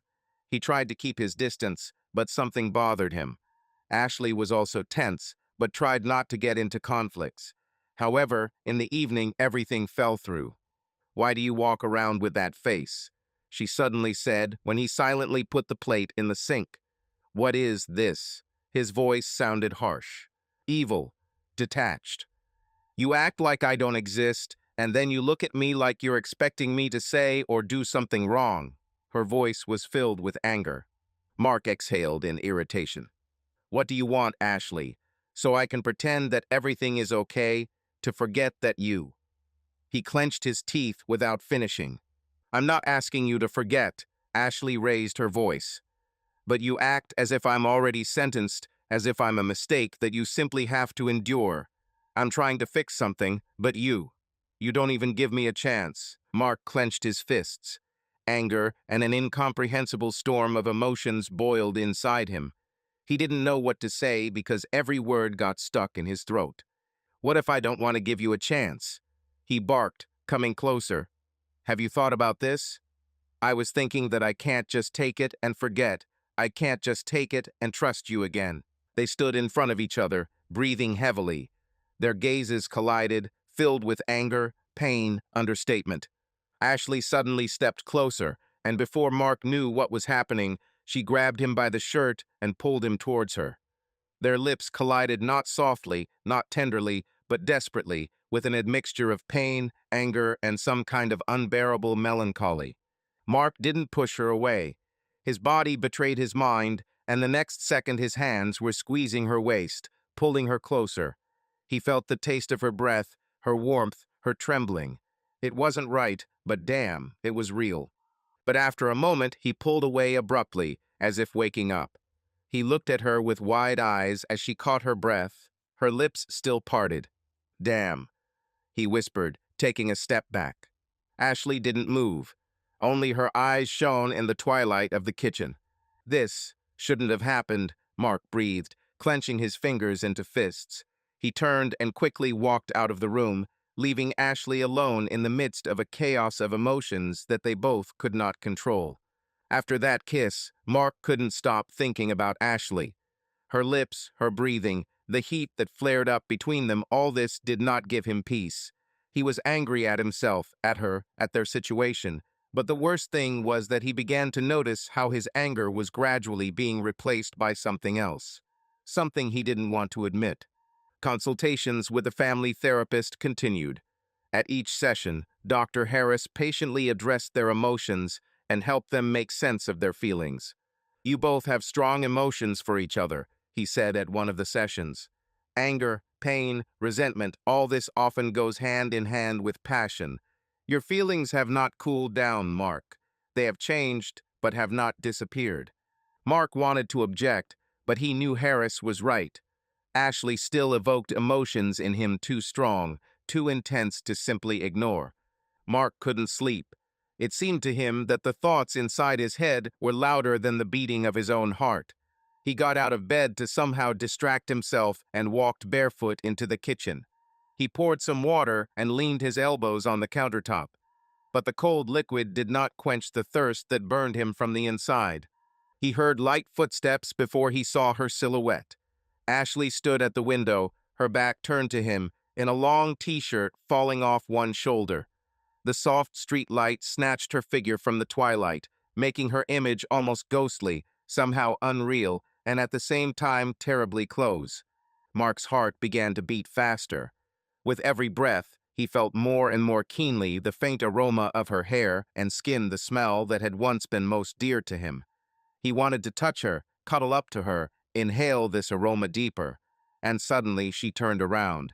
Her eyes, shining from the reflection of the lantern, met his gaze. At that moment, everything that had been holding him back for so many months, resentment, pain, anger, collapsed, crumbling like dry sand. He didn't remember who made the first move. Perhaps it was her, or perhaps he himself. But the very next second, Ashley found herself between him and the wall, and their lips merged in a frantic, desperate kiss. She moaned quietly, hoarsely, biting his lip, as if she wanted to cause him pleasant pain in order to take out all the accumulated resentment and at the same time show how madly she needed him. Mark responded by only pressing her closer to him, feeling the heat of her body appearing through the thin fabric of her t-shirt. "Damn, Ash," he breathed, unable to find any other words. She ran her palms down his back, her nails hooking, leaving light scratches. As if she was testing how real he was, how much he could withstand her passion. He moaned into her lips, and in this groan you could hear everything. Anger at the situation, a wild craving for her, and insane relief from the fact that she was now in his hands. Mark's hands slid down, catching the hem of her t-shirt, and he unceremoniously pulled it over her head. Ashley arched, pressing her whole body against him. His skin burned under her touch. She greedily stroked his chest, shoulders, and ran her fingers along his neck. "Damn it," she whispered, opening her mouth slightly to gasp for air. How I missed this." He responded with a short groan, biting her lower lip, feeling her trembling, but not from the cold, from the rolling desire. They moved in the dim space of the kitchen, bumping into the table, almost knocking over the dishes. But they didn't care at that moment. The whole world shrank to two.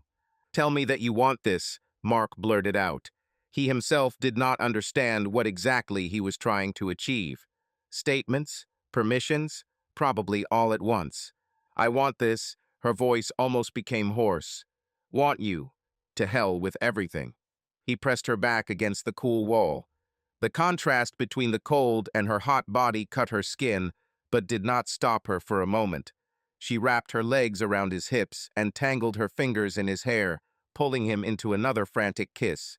It was almost painful, such a flash of passion, as if they were trying to suck from each other's lips all the resentment and guilt that had accumulated over months of estrangement. Damn, he croaked. Ash, the words are over. All that remained were touches, moans, muffled exhalations, and the beating of hearts. He covered her neck with hot kisses, went down to her collarbones, repeated her name in a whisper, interspersing it with confused curses. She scratched his shoulders, sometimes silently cursing in response, and in these dirty words there was so much pain and relief at the same time that he squeezed her even harder.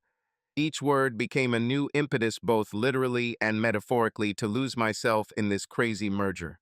When the tension finally reached its limit, they both stopped breathing for a moment, stopping as if all the air had left their lungs at once. At that moment, everything inside both of them exploded. Passion, anger, resentment, everything mixed into one deafening surge of feelings, and they drowned in it without trying to escape. After some time, it seemed like an eternity, but in fact only a few minutes. Mark slowly sank to the floor, pulling Ashley with him. They lay there, on the cool tiles, pressed against each other, panting, as if after a long run. "Did we just do something wrong?" she asked quietly. Mark was silent. He didn't know whether it was a step forward or a mistake, but for the first time in a long time, he felt not emptiness, but something completely different. The next day, Mark felt like a different person. A few hours ago, he could not tear himself away from Ashley. His hands themselves reached out to her, and now he again felt the same wall that he had been building between them for so long. He reminded himself that he couldn't trust her. He reminded me that there would be a DNA test soon. This word could not leave his head, reminding him that their entire current situation was just a temporary lull before the inevitable verdict. At breakfast, he sat opposite her, holding a cup of coffee. She looked at him with a cautious smile, but he did not answer her in kind. Instead, he took a sip, looking out the window. It was gray and cloudy outside, as if nature itself sensed his inner storm. "You're pulling away again," Ashley said quietly, putting her fork down on her plate. Her voice was level, but pain flashed in her eyes. Mark tightened his fingers on the cup. "I'm just thinking," he answered evenly. "About what?" She looked at him, but he did not look up. "About the future," he said after a long pause. "About what will happen after the DNA test." Ashley looked down, her fingers clenching nervously on the edge of the table. "I understand." He chuckled, shaking his head. "Understand? Don't think. You just live in hope that I can forget everything. But I can't. I can't just erase what you did from my mind." His voice was hoarse, and there was tension in it. She pursed her lips, not trying to justify herself. She knew his trust had been broken, and he understood that, despite their rapprochement, fear of the future had not disappeared. On the contrary, he became stronger. "I don't expect you to forget, Mark," Ashley finally said quietly. "I just hope that someday you can stop hating me." He glanced sharply at her. "It's not about hatred," he said. "The thing is, I don't know how to trust you again. I don't know what will happen next. If the child is not mine." Ashley tensed, her hands clenched tightly in her lap. "If it's not yours, I'll leave, Mark. I won't stop you from moving on with your life." "Okay," he answered dryly, feeling something squeezing unpleasantly in his chest. Mark was lost in thought all day. He left for work earlier than usual and stayed late, deliberately avoiding returning home. He couldn't work in the office. He looked at the laptop screen, but the words and numbers lost their meaning. He knew that the question that troubled him could not be solved by logic. He had no control over the test result. All he could do was wait. When he returned home, the lights were dim in the living room, and the untouched plate of dinner that Ashley had left for him sat on the table. He felt a strange pang in his chest, but immediately suppressed it. He couldn't afford to lose control again. Not yet. Time passed, the days dragged on slowly, but inexorably brought them closer to the moment of truth. Ashley became more and more vulnerable. Her movements slowed down. Fatigue appeared more often on her face. Pregnancy took a lot of energy from her, but she tried not to show it. Mark noticed how it became increasingly difficult for her to tie her shoelaces, how she struggled to get up from the sofa, how from time to time a grimace of pain appeared on her face, but she did not say anything, and he is also silent. He took care of her as best he could. I bought groceries and made sure that the house always had everything I needed. When he noticed that it was difficult for her to walk up the stairs, he unobtrusively offered his help. Sometimes I left tea with honey on the table for her, knowing that she had trouble sleeping at night. He did this silently, without words, and without unnecessary glances. He couldn't afford to open his heart completely to her again, but he couldn't leave her without support either. Ashley felt it. She noticed his gestures, but did not try to overestimate them. It was enough for her that he was nearby, that he did not turn away completely. She knew that he was still struggling with himself, with feelings that he could not completely bury. But something in their relationship began to change. He still kept his distance, but not so sharply. His hands no longer shook with anger when he accidentally touched her. He still avoided looking into her eyes for too long, but sometimes, when she wasn't looking, he found himself staring at her rounded belly, her hair falling in front of her face, the way she bit her lip when she was lost in thought. He was angry with himself for these moments, but he couldn't stop himself. One night Mark woke up from a faint noise. He walked out of the bedroom and saw her in the living room, sitting on the couch, rubbing her stomach, her eyes filled with emotions that he couldn't read. He wanted to go back, but froze. Her voice broke the silence. "He often moves at night," she said quietly, without raising her head, as if he was already ready to be born. Mark was silent, looking at her. There was something achingly warm about the scene. He felt a thin thread of connection appearing between them again. He wanted to say something, but the words got stuck in his throat. "Are you afraid?" he asked after a long pause. She nodded. Afraid, and not just childbirth. She took a deep breath, squeezing her fingers on her stomach. "I'm afraid of the moment when we find out the truth." Mark ran his hand over his face, sighing tiredly. "Me too." He sat next to her, not touching, not moving closer, but their breaths were already close enough to feel each other's warmth. He looked at her belly, at her thin fingers gently stroking the roundness, and suddenly realized that he could not imagine his life without this moment, without her. The thought scared him, but what scared him even more was the fact that he knew that despite everything, he still loved her. A few more days passed. Ashley became increasingly quiet and thoughtful. One evening, she stayed in the bathroom longer than usual, and Mark, worried, knocked on the door. "Ashley, everything is fine." "Yes, I'm just a little tired." Her voice sounded muffled. But when she came out, her eyes were red. He didn't ask if she was crying. She didn't explain. But that evening, when they ran into each other in the hallway, Mark raised his hand for the first time in a long time and brushed a stray strand of hair from her face. She froze, holding her breath, and he simply nodded and went into his room. Mark never considered himself a person who was afraid. He had gone through betrayal, hatred, pain, but now, sitting in the sterile corridor of the maternity ward, he felt fear squeezing his chest like an iron hoop. It seemed to him that time had stopped. The clock on the wall ticked unbearably slowly, each minute stretching into eternity. Ashley screamed outside the door. This sound pierced right through him. He clenched his fists, trying not to think about the fact that he couldn't do anything. The feeling of helplessness weighed on him more than he expected. The nurse came out several times, giving short, professionally calm glances. "Everything is going according to plan," she said one day, but this meant nothing to Mark. He was too immersed in his thoughts. What if the child is not his? What if the DNA test destroys the thin thread that he and Ashley managed to restore? What if?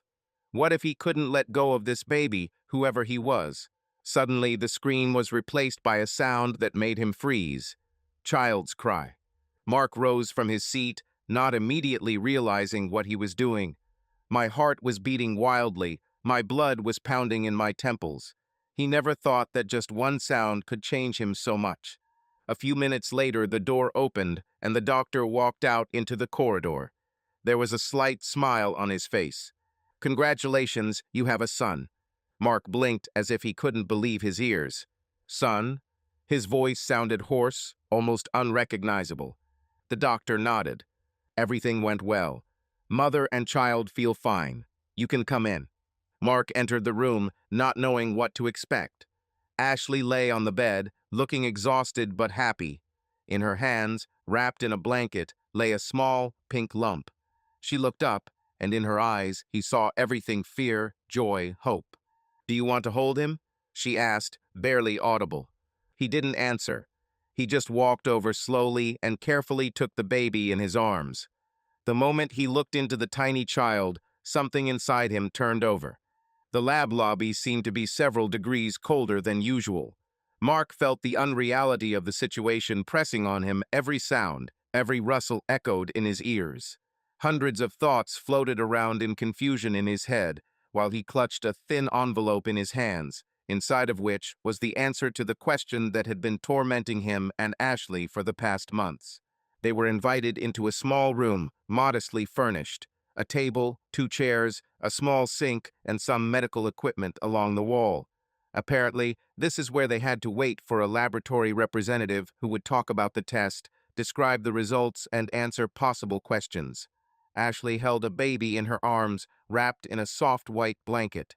The baby snored quietly, sometimes winced with displeasure, and opened his eyes slightly, as if he understood that something was happening.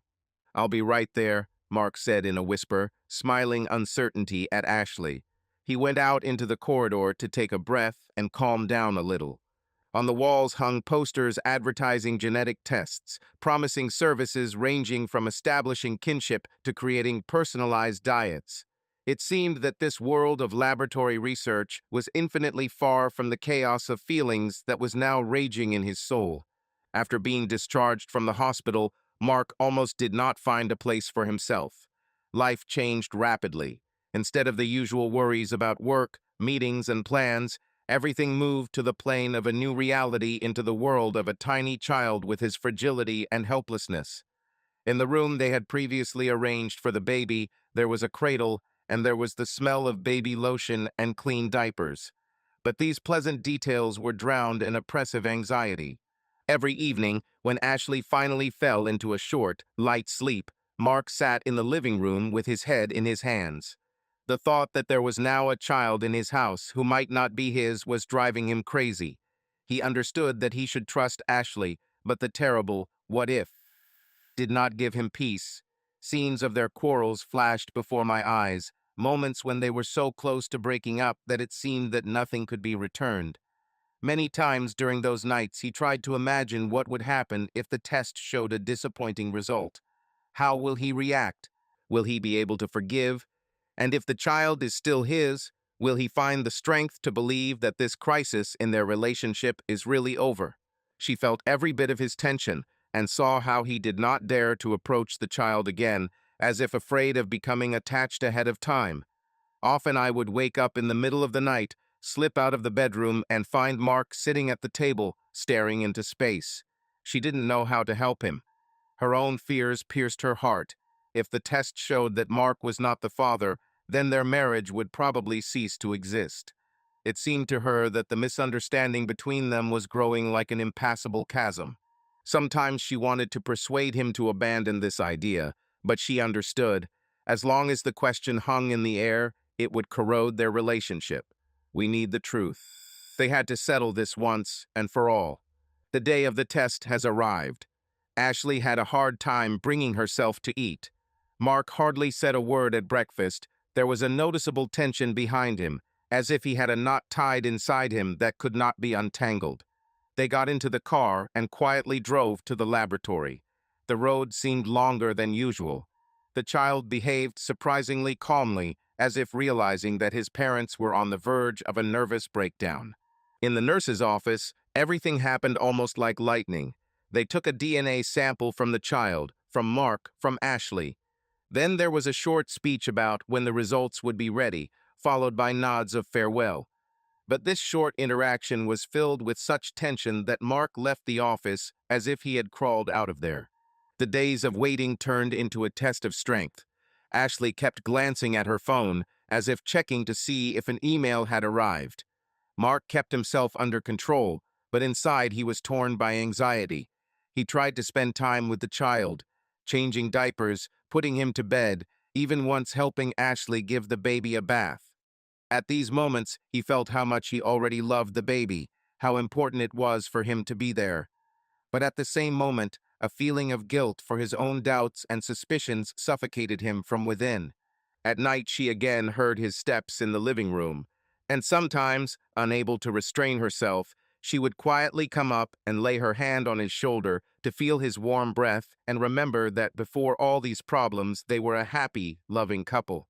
When the letter from the laboratory arrived, Mark was sitting in the nursery, looking at photographs of happy moments of their family life on his laptop. He desperately searched for memories that could give him confidence in their relationship again. But every photo screamed how things had changed. He fell silent when he heard the warning signal. My heart sank.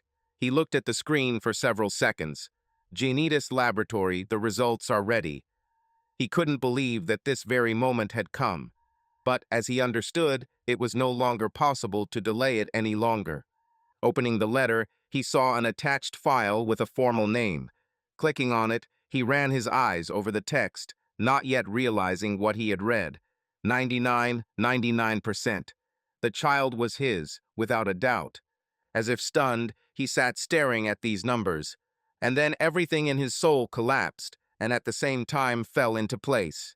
Fear, anxiety, shame, everything was mixed and flowed with a hot wave of relief. He didn't immediately hear Ashley's steps. She stood in the doorway, clutching the frame with her palms, afraid to take an extra step. Mark? Her voice was quiet, as if she was afraid to frighten away hope.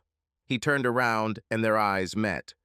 In this silence, filled with the rhythmic breathing of the baby, it was as if they could hear each other without words.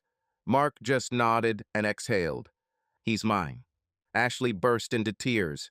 All the difficult emotions that she had been storing up inside came out in these tears.